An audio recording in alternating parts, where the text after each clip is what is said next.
What's going on, everyone? So Los Angeles Lakers are coming off of a very much needed win against the Los Angeles Clippers. They were on a 4-game losing streak prior, 2 games under 500. Now they're looking to kind of go and create a new streak. That Clippers game was too close for comfort, right? Powell almost hit that tying 3. That was extremely stressful. But regardless, the Lakers ended up beating a very hot, very good Clipper team who were 10-2 prior. They lost to the Lakers and immediately bounced back and blew out the Phoenix Suns. So it was a great win for the Lakers. This was one of their better, more notable wins. But now they look to take on the Toronto Raptors. And the Lakers need to be prepared and need to be ready, right? The Raptors, they are in the process of kind of like revamping their team. They got Emmanuel Quickley now, RJ Barrett. They traded OG Anunoby, right? So now the Lakers are facing a team that they are trying to kind of right the ship here. They got some new players that are excited to be in Toronto, that are, trying to elevate the game, improve themselves, right? It's going to be a hard-fought game. This isn't going to be a game where I think the Lakers just necessarily run through Toronto. I think that they can. I think when the Lakers play that the way that we know that they can play, they absolutely can play and beat anybody, in my opinion. The problem with the Lakers this year has been the lack of consistency, right? It's like we get a game like the Clippers, and it's like, man, okay, here's the team we've been waiting for. Basketball's moving, things aren't sticking, guys are hitting shots, right? We're looking like a team that is ready and can compete. And look, it's just, can they put it together on a regular, consistent basis? That's been the problem, right? The Lakers just haven't been able to game in and game out do that. Also, they need to take care of the basketball. Even in that Clipper game, the Lakers won, but they had 19 turnovers. You're not winning very many games when you have 19 turnovers and you have 23 assists, right? Like, you almost had as many turnovers as you did assists. It's not good, right? They did shoot better from 3. They were 11-29, which is 38%, right? Also, free throws, you got to make your free throws. Shot 16 free throws and missed 5 of them. Got to stop doing that.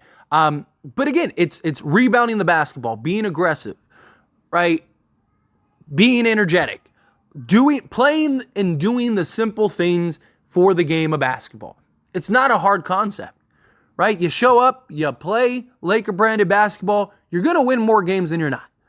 LeBron James and Anthony Davis have been fantastic this year, even in that Clipper game, right? You had LeBron James with 25, 8, and 7. You had Anthony Davis with 22, 10, and 1, right? He also had a block and 3 steals, right? Like, Anthony Davis and LeBron James are doing their part.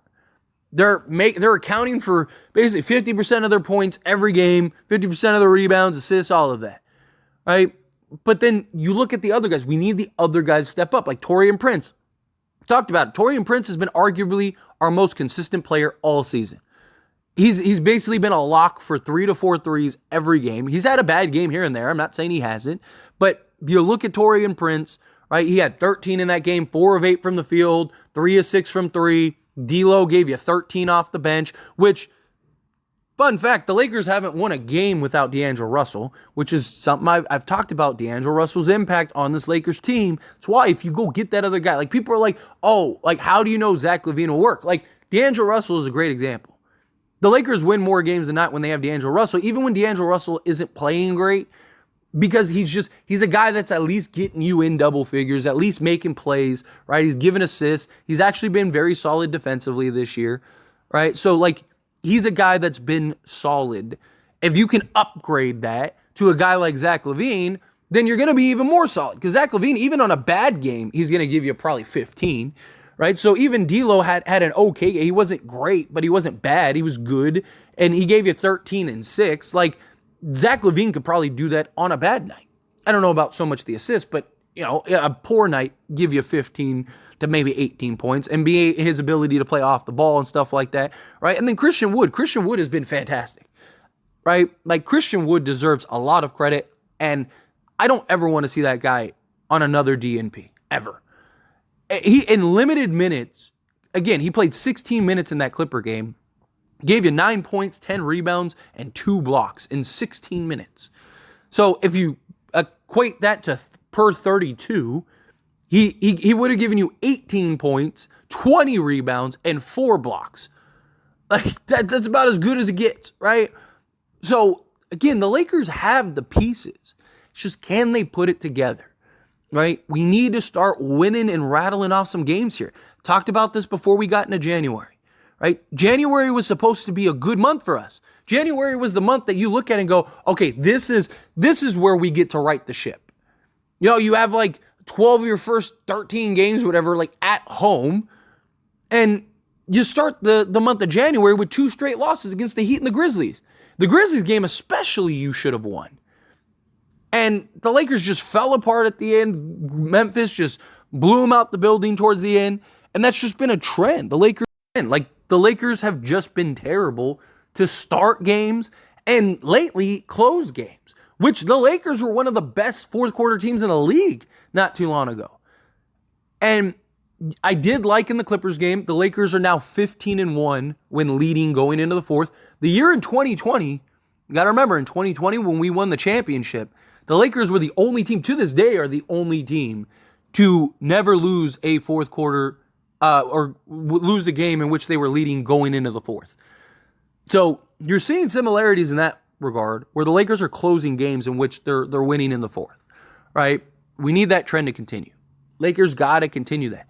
Got to bring energy, got to bring effort, got to beat the Raptors. Because next up is the Phoenix Suns, who we've beaten 3 times now.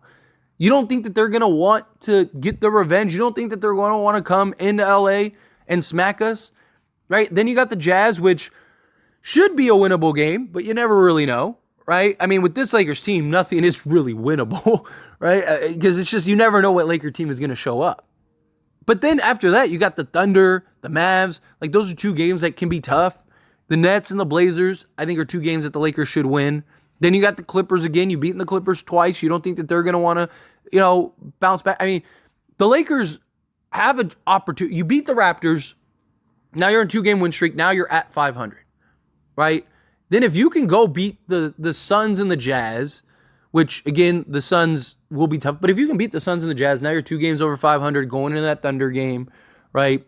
You gotta start rattling off some wins here, is my point, right? They have, 3, 6, 9, 12 games left in the month. Lakers gotta win at least 9 of them. At least. If they don't win at least 9 of these games, the Lakers are going to be in trouble. Now, we'll see if the Lakers make a trade, because that Thunder game is the 15th. That's the earliest the Lakers can make like a big significant trade, right? And look, they're playing the Raptors, right? The Raptors are a team that has some pieces that make sense for the Lakers, and the Lakers could maybe look to the Raptors. I don't really think Siakam, but, they got guys like, Dennis Schroeder. There's reports that Dennis Schroeder is unhappy in Toronto, right? Well, maybe you go get Dennis Schroeder back. Maybe you go get like a Jakob Poeltl and solve your center position. Maybe you go get a Gary Trent Jr., right? 3-and-D guy. I mean, you can make an argument for Gary Trent Jr. to start for the Lakers.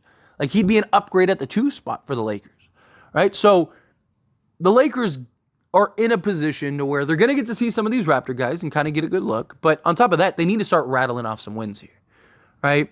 You have 12 games left. You got to win 9 of these. Start with the Raptors. Now you got to win 8. You got the Jazz, in my opinion. So here, let's do it like this. So you got the Raptors. There's 1. If you get the win tonight. Then you got the Jazz, who I think they could beat. There's 2. Then you got the Nets and the Blazers. There's 3, 4, in my opinion. Then you got the Hawks and the Rockets. There's 5, 6. So there's 6 games right there in which I think the Lakers can and should win. And then the Bulls is 7. And hey, you never know. Maybe you have Zach LaVine going into that game.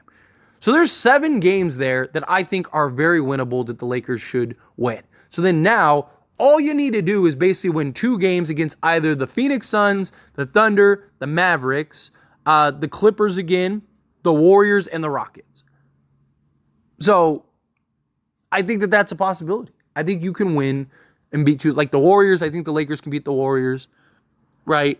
The Lakers have had the Suns' number. Right, same thing with the Clippers. So you can win one of those 2 games. You could use the revenge game against the Mavs, and you're at home. So maybe you get that game. I believe the Lakers can do it. It's just, will they? That's my problem. Is like, what Laker team are we going to get? What Laker team is going to show up to these games? If we get the game where, everybody is playing and everyone's engaged and you got 6, 7, 8 guys in double figures, right? And the Lakers haven't lost a game this year where they get over 30 assists. Why is that? Because the ball isn't sticking. Guys are moving and sharing the ball. Lakers have multiple guys putting the ball in the hoop. They're bringing energy. They're locked in. They're engaged because they're getting opportunity, right? Like when you just are standing in the corner the whole game, it's kind of hard to like really want to lock down on both sides. But when guys are engaged and it's not just LeBron James and Anthony Davis playing 2-on-5, Lakers win usually more of those games. I mean, again, go look at all the games that the Lakers have won. All the games that the Lakers win, it's usually a team effort. I can't think of a game where the Lakers, where it was like LeBron and AD both scored like 60 and then Reeves gave you 20 and they won. And like no one else showed up. No, like usually it's like, okay, LeBron and AD gave you 50. Reeves chimed in with like 15 or whatever. D'Lo gave you 13. Prince gave you 12. Wood gave you 12. Rui gave you 15. Right? It's like you got 6, 7, 8 guys in double figures. And it's like, oh, okay, well, that's why the Lakers won. Lakers had, 32 assists. Only had like 9 turnovers. The ball was moving. They were getting open shots. They were creating an easy offensive flow. Right? Like look at the in-season tournament games. And it's why I still believe in the Lakers to an extent. Right? Because we've seen them play good brand playoff atmosphere basketball. But like if you look at that Indiana game, there were times when Indiana made a stretch and like tried to like get back into the game, but you just knew the Lakers were going to win it. Like, there was never a doubt at any point that the Lakers were just going to run through the Pacers because the Lakers were just generating such easy offense and were just getting whatever they wanted.